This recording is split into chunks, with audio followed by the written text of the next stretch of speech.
পড়াশোনা না করেও 2026 সালে এসএসসি পাশ করা সম্ভব। কথাটা তোমাদের কাছে আজগুবি গল্প মনে হলেও এটাই বাস্তব। চলো আমরা একটু তাহলে এটার এই কথার বিশ্লেষণ একটু করে দেখি। আচ্ছা, বিশ্লেষণ করতে যাওয়ার আগে আমরা 2025 সালের ইতিহাসটা একটু দেখে আসি। ওকে, 2025 সালে মোট পরীক্ষার্থী ছিল 19 লাখ। মোট পরীক্ষা দিয়েছে 19 লাখ শিক্ষার্থী। এর মধ্যে ফেল করেছে 32%। মানে আমরা যদি হিসাব করি, এটা হয় 6,08,000। 6,08,000 জন শিক্ষার্থী শুধু 2025 সালে ফেল করেছে। ওকে, এই 6,08,000-এর মধ্যে শুধু গণিতেই কতজন ফেল করেছে আমরা একটু দেখি। শুধু গণিতে 2025 সালে শুধু গণিতেই ফেল করেছে 24%। একটু ব্যাপারটা তুমি একটু ভালো করে খেয়াল করো। 2025 সালে মোট ফেল করেছে 32%, এর মধ্যে শুধু গণিতেই ফেল করেছে 24%। তো এটা যদি আমরা হিসাব করি, শুধু গণিতেই ফেল করেছে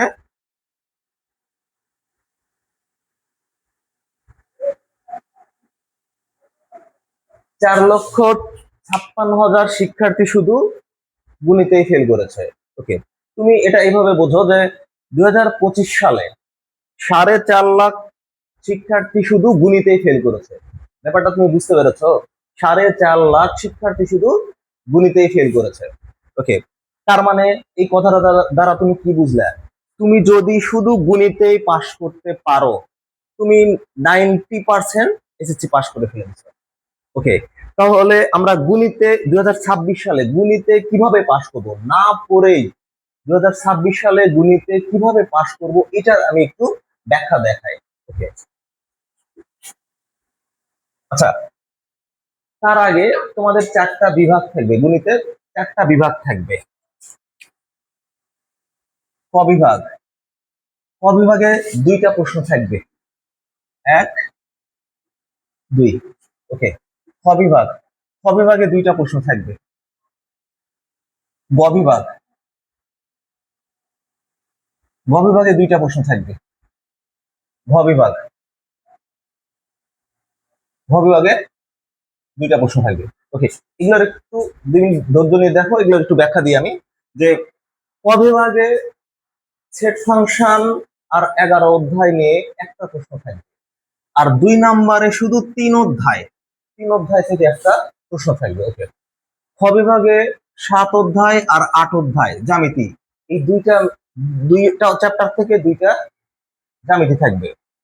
আচ্ছা, গ বিভাগে এখানে, গ বিভাগ বলতে 9 অধ্যায় আর 16 অধ্যায়, 2টা মিলে এখানে 9 অধ্যায় আর 16 অধ্যায় 2টা মিলে 2টা প্রশ্ন থাকবে।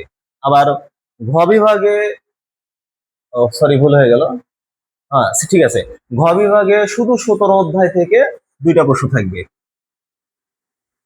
17 অধ্যায় থেকে পরিসংখ্যান, পরিসংখ্যান 17 অধ্যায় থেকে এখান থেকে 2টা প্রশ্ন থাকবে।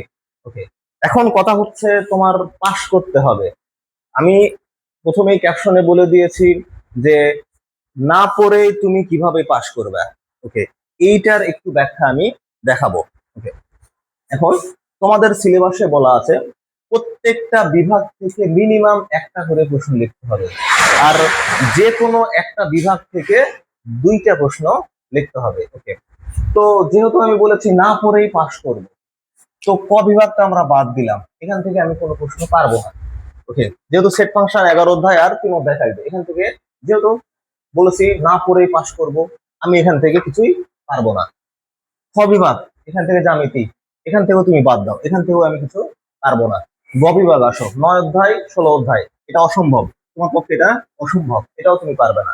এখন আসো এই যে ঘ বিভাগ, ঘ বিভাগ এখানে পরিসংখ্যানের 2টা অঙ্ক থাকবে।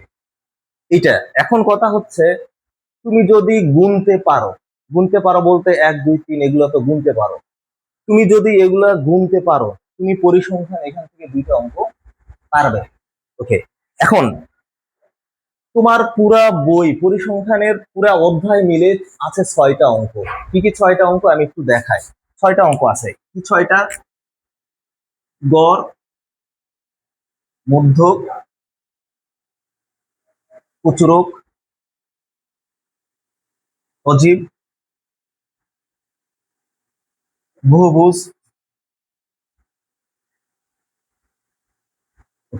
এই যে আমরা এই তিনটা বিভাগ একেবারেই বাদ, আমি এগুলা পারি না, জীবনে তোমার দেখারও দরকার নাই, এগুলা বাদ। আমি শুধু টার্গেট করেছি এই যে ঘ বিভাগ। এই ঘ বিভাগ পরিসংখ্যান দিয়েই তোমার এবার এসেছি পাস হয়ে যাবে। দেখো একটু খেয়াল করো, আমি পরিসংখ্যান এখানে দুইটা অঙ্ক থাকবে, আমাদের দুইটাই করতে হবে। এখন কথা হচ্ছে পুরা পরিসংখ্যান মিলে তুমি যদি বই কিংবা সাপ্লিমেন্ট কিংবা গাইড তুমি যদি একটু খেয়াল করো, পুরা পরিসংখ্যান মিলে এখানে 6 টাইপের অঙ্ক আছে। একটা হচ্ছে গড়, আরেকটা মধ্যক, প্রচুরক, অজীব রেখা, বহুভুজ, আয়তলেখ। এই 6টা অঙ্ক আছে। তুমি জেনে অবাক হয়ে যাবে যে এই 6টা অঙ্ক, 6 টাইপের অঙ্ক, এই 6 টাইপের অঙ্ক থেকে 4টা অঙ্কই তোমার পরীক্ষাতে আসবে। 4টা অঙ্ক কিভাবে আসবে? এই যে এখানে 1 নম্বরের খ আর গ তুমি দুইটা পাবা, এই 6টার মধ্যে যে কোনো দুইটা পাবা। আবার এই 2 নম্বরত এই যে এই 6টার মধ্যে যে কোনো দুইটা তুমি খ আর গর জন্য পাবা। তার মানে কি, এই যে তুমি যদি এই 6টা অঙ্ক করো, এখান থেকে তুমি 4টা অঙ্ক কমন পাবা। ওকে, এখন আমরা একটু বিশ্লেষণে আসি। এখন তুমি শুধু পরিসংখ্যান করে কিভাবে পাশ করলে এটা একটু দেখায়। পরিসংখ্যান মানে কি, এখান থেকে যদি তুমি দুইটা অঙ্ক করো, পরিসংখ্যান থেকে তুমি যদি দুইটা অঙ্ক করো, তুমি এখানে কত পাচ্ছ?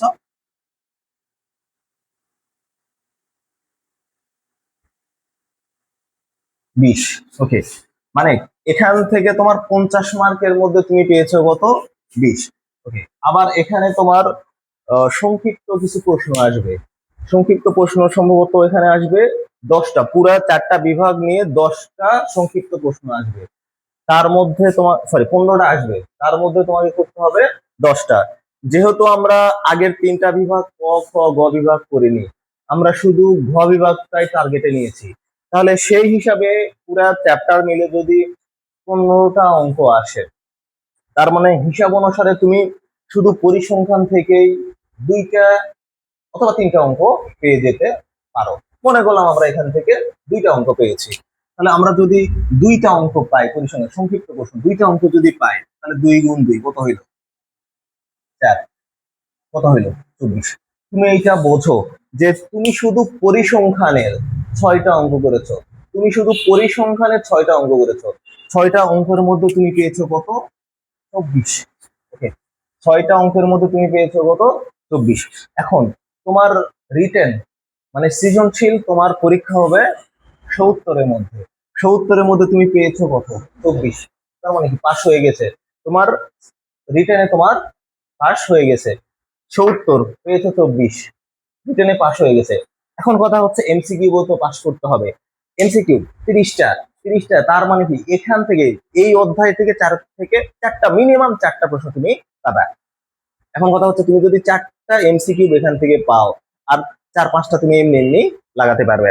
আসলে আমি এটা বুঝালাম যে 2026 সালে আমি যেহেতু ক্যাপশন দিয়ে ফেলেছি যে পড়াশোনা না করে কিভাবে এসএসসি পাস করা সম্ভব, আসলে কথাটা ওইভাবে বুঝো না, কথাটা এইভাবে বুঝো যে 2026 সাল, 2026 সালে এসে মাত্র 2টা অঙ্ক করে আমি এসএসসি পাস করতেছি, এইটাকে পড়াশোনা না করাই বলে। মাত্র 2টা অঙ্ক করে তুমি এসএসসি পাস করতেছো, এটা কোনো পড়াশোনার মধ্যেই পড়ে না। তুমি এসএসসি পাস করবা। এইবার শুধু যারা পরিসংখ্যান, শুধু যাদের চিন্তা ভাবনা স্যার আমার ভালো রেজাল্ট বা A+ দরকার নাই, আমি কোনোভাবে ঠেলে ঠুলে শুধু পাস করতে চাই, যাদের এই রকম চিন্তা ভাবনা, তোমরা শুধু পরিসংখ্যানে একটু টার্গেট করো। এই পরিসংখ্যানের এই যে 6 টাইপের অঙ্ক আছে, এই 6 টাইপ যদি করো, এখান থেকে 4টা অঙ্ক তুমি কমন পাবে 100%। তার মানে কি, তুমি এই 6টা অঙ্ক, 6টা বলতে 2টা অঙ্ক দিয়েই তুমি এখান থেকে পাস করে যাবে। এবার এসেছি তুমি পাস করবাই করবে। এর থেকে সহজ প্রশ্ন হয়তো করোনার মধ্যেও অটো পাসেও হয়নি। এবার যে সুযোগ আসছে, পাস তুমি করবে, করতেই হবে। ভালো থেকো, এ পর্যন্তই আজকে।